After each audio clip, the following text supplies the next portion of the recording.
18 años después de la primera visión, el profeta José Smith escribió un extenso relato de su experiencia. Él había soportado oposición, persecución, acoso, amenazas y brutales ataques. Sin embargo, continuó testificando con audacia de su primera visión.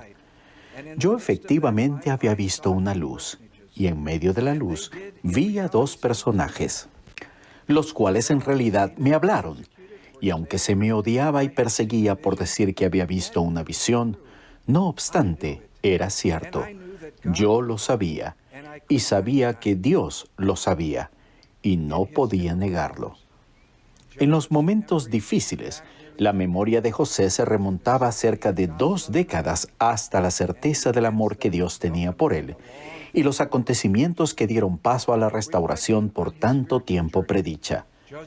Al reflexionar en su travesía espiritual, José dijo: «No culpo a nadie por no creer mi historia, de no haber pasado lo que experimenté, ni yo mismo lo hubiera creído».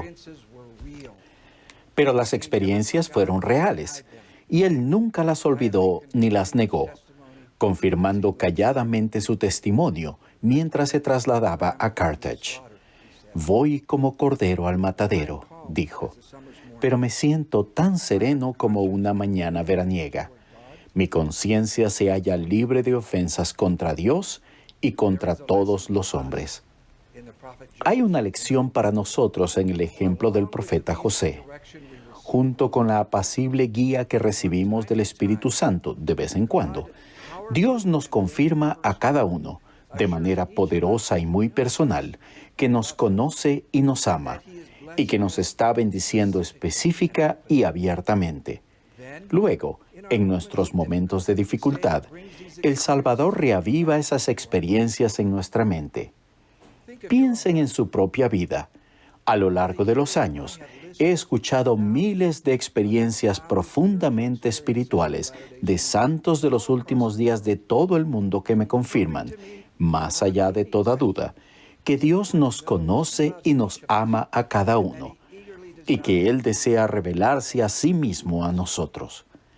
Esas experiencias pueden presentarse en los momentos cruciales de nuestra vida, o en lo que en principio podrían parecer acontecimientos triviales, pero siempre vienen acompañados por una confirmación espiritual excepcionalmente fuerte del amor de Dios. Al recordar esas experiencias espiritualmente decisivas, nos lleva a ponernos de rodillas y declarar, tal como hizo el profeta José: «Lo que recibí vino del cielo. Lo sé, y sé que Dios sabe que yo lo sé». Reflexionen en los recuerdos espiritualmente decisivos de su propia vida, mientras comparto algunos ejemplos de otras personas. Hace años, un anciano patriarca de Estaca, que tenía una insuficiencia en 2 válvulas cardíacas, le suplicó al entonces doctor Russell M. Nelson que lo interviniera. Aunque en aquella época no había solución quirúrgica para la segunda válvula dañada, el doctor Nelson finalmente accedió a realizar la operación. Estas son las palabras del presidente Nelson. «Después de solucionar la obstrucción de la primera válvula, dejamos la otra al descubierto. Encontramos que estaba intacta, pero tan dilatada que ya no funcionaba como debía.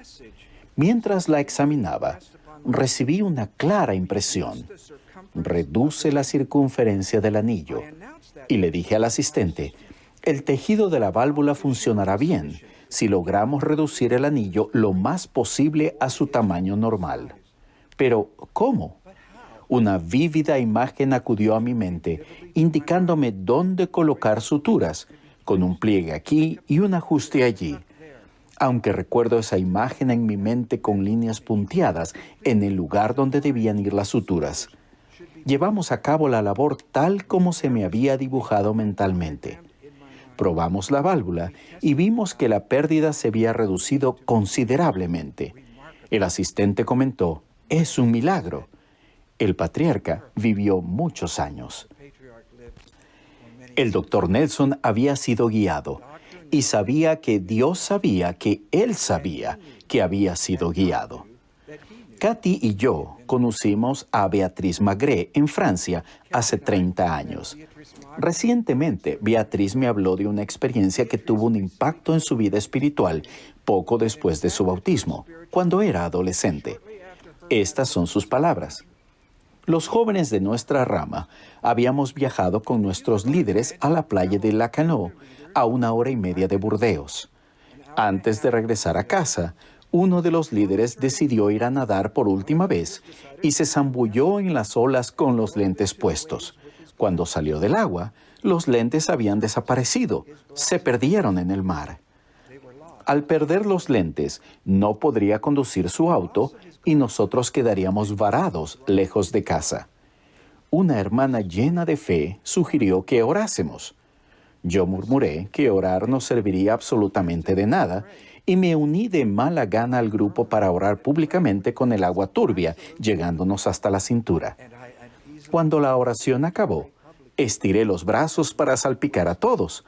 Al batir la superficie del agua, los lentes llegaron a mis manos. Un poderoso sentimiento de que Dios realmente escucha nuestras oraciones penetró mi alma. Beatriz había sido bendecida y sabía que Dios sabía que ella sabía que había sido bendecida. 45 años después, ella lo recordaba como si hubiera sucedido ayer. Las experiencias del presidente Nelson y de la hermana Magré fueron muy diferentes, pero, para ambos, un recuerdo inolvidable y espiritualmente decisivo del amor de Dios les quedó grabado en el corazón. Esos acontecimientos decisivos a menudo suceden cuando aprendemos acerca del Evangelio restaurado o compartimos el Evangelio con otras personas. Esta imagen fue tomada en Sao Paulo, Brasil, en 2004. Floripes Lucía Damasio, de la estaca Ipatinga, Brasil, tenía 114 años. Al hablar de su conversión, la hermana Damasio me contó que los misioneros en su pueblo habían dado una bendición del sacerdocio a un bebé enfermo en estado crítico que se recuperó milagrosamente. Ella quiso saber más. Al orar acerca del mensaje de ellos, un testimonio innegable del Espíritu le confirmó que José Smith fue un profeta de Dios. A los 103 años se bautizó y a los 104 años recibió su investidura. A partir de entonces, ella cada año hizo el viaje de 14 horas en autobús para pasar una semana en el templo. La hermana Damasio había recibido una confirmación celestial y ella sabía que Dios sabía que ella sabía que ese testimonio era real. Este es un recuerdo espiritual de mi primera misión en Francia hace 48 años. Mientras repartíamos folletos, mi compañero y yo le dejamos un libro de Mormón a una mujer mayor. Al regresar al apartamento de la mujer, aproximadamente una semana después, ella abrió la puerta. Antes de pronunciar una sola palabra, sentí un palpable poder espiritual. Esos intensos sentimientos continuaron cuando la hermana Alice Audubert nos invitó a pasar y nos contó que había leído el libro de Mormón y que sabía que era verdadero. Al salir de su apartamento aquel día, oré: Padre Celestial, por favor, ayúdame a no olvidar nunca lo que acabo de sentir. Nunca lo he olvidado.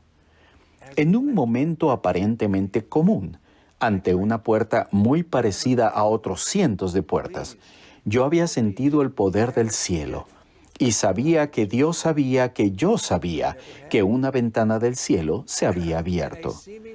Esas experiencias espiritualmente decisivas surgen en diferentes momentos y de diferentes maneras a la medida de cada uno de nosotros. Piensen en sus ejemplos favoritos de las Escrituras, lo que escucharon al apóstol Pedro. Se compungieron de corazón. Abish, la mujer lamanita, creyó en la notable visión de su padre. Una voz vino a la mente de Enos. Mi amigo Clayton Christensen describió del siguiente modo una experiencia que tuvo durante la lectura del Libro de Mormón. Bajo un intenso espíritu de oración, Un espíritu hermoso, cálido, me envolvió y me inundó el alma, infundiéndome una sensación de amor que no me había imaginado que pudiera experimentar. Y esos sentimientos continuaron noche tras noche. Hay ocasiones en que los sentimientos espirituales penetran en nuestro corazón como fuego, iluminándonos el alma. José Smith explicó que algunas veces recibimos una repentina corriente de ideas y de vez en cuando un flujo de inteligencia pura. El presidente Dallin H. Oaks, al responder a un hombre sincero que afirmaba que nunca había tenido una experiencia así, aconsejó: quizás sus oraciones han recibido respuesta una y otra vez, pero usted esperaba una señal grandiosa o una voz tan fuerte que cree que no ha recibido una respuesta. El Salvador mismo habló de la extraordinaria fe de un pueblo que fueron bendecidos con fuego y con el Espíritu Santo y no lo supieron. Recientemente hemos oído al presidente Russell M. Nelson decir: te invito a que pienses profundamente y a menudo acerca de esta pregunta clave. ¿Cómo lo escuchas tú? También te invito a que puedas hacer lo necesario para escucharlo lo mejor y más a menudo. Lo escuchamos en nuestras oraciones, en nuestro hogar, en las Escrituras, en nuestros himnos, al participar dignamente de la Santa Cena, al declarar nuestra fe, al prestar servicio a los demás y al asistir al templo con otros creyentes. Los momentos espiritualmente decisivos surgen cuando escuchamos la conferencia general con espíritu de oración y cuando guardamos mejor los mandamientos. Y, niños, esas experiencias son para ustedes también. Recuerden que Jesús enseñó y ministró a los niños, y los niños declararon cosas grandes y maravillosas. El Señor dijo: este conocimiento os es dado por mi espíritu, y si no fuera por mi poder, no podríais tenerlo. Por tanto, podéis testificar que habéis oído mi voz y que conocéis mis palabras. Podemos escucharlo gracias a la bendición de la incomparable expiación del Salvador. Si bien no podemos elegir el momento en que recibiremos esas experiencias decisivas, el presidente Henry B. Eyring dio el siguiente consejo para prepararnos. Esta noche y mañana por la noche, ruego que oren, mediten y pregunten: ¿me envió Dios algún mensaje exclusivamente para mí? ¿Vi su mano bendecir mi vida o la vida de mi familia? La fe, la obediencia, la humildad y la verdadera intención abren las ventanas de los cielos. Podrían pensar en sus recuerdos espirituales de ese modo, con oración constante, la determinación de guardar nuestros convenios y el don del Espíritu Santo, vamos avanzando por la vida. Cuando las dificultades personales, la duda o el desaliento oscurecen nuestra senda, o cuando las condiciones del mundo que están fuera de nuestro control nos llevan a preguntarnos por el futuro, los recuerdos espiritualmente decisivos de nuestro libro de la vida son como piedras brillantes que ayudan a iluminar el camino que tenemos por delante, confirmándonos que Dios nos conoce, nos ama y ha enviado a su Hijo Jesucristo para ayudarnos a regresar a casa. Y cuando alguien deja a un lado sus recuerdos decisivos y están perdidos o confusos, los volvemos hacia el Salvador al compartir nuestra fe y nuestros recuerdos con ellos, ayudándolos a redescubrir esos preciados momentos espirituales que una vez atesoraron. Algunas experiencias son tan sagradas que las guardamos en nuestra memoria espiritual y no las compartimos. Los ángeles hablan por el poder del Espíritu Santo, por lo que declaran las palabras de Cristo. No han cesado los ángeles de ministrar a los hijos de los hombres, porque he aquí, se sujetan a Cristo para ejercer su ministerio de acuerdo con su mandato, manifestándose a los que tienen una fe fuerte y una mente firme en toda forma de santidad. Y el Consolador, el Espíritu Santo, os enseñará y os recordará todas las cosas. Atesoren sus recuerdos sagrados, créanlos, escríbanlos, compártanlos con sus familiares. Confíen en que les han sido dados por su Padre Celestial y por su Hijo amado. Permitan que les den paciencia en sus dudas y entendimiento en sus dificultades. Les prometo que, a medida que reconozcan de buena gana y atesoren cuidadosamente los acontecimientos espiritualmente decisivos de su vida, recibirán más y más. El Padre Celestial los conoce y los ama. Jesús es el Cristo. Su Evangelio ha sido restaurado y, si permanecemos fieles, testifico que seremos suyos para siempre. En el nombre de Jesucristo. Amén.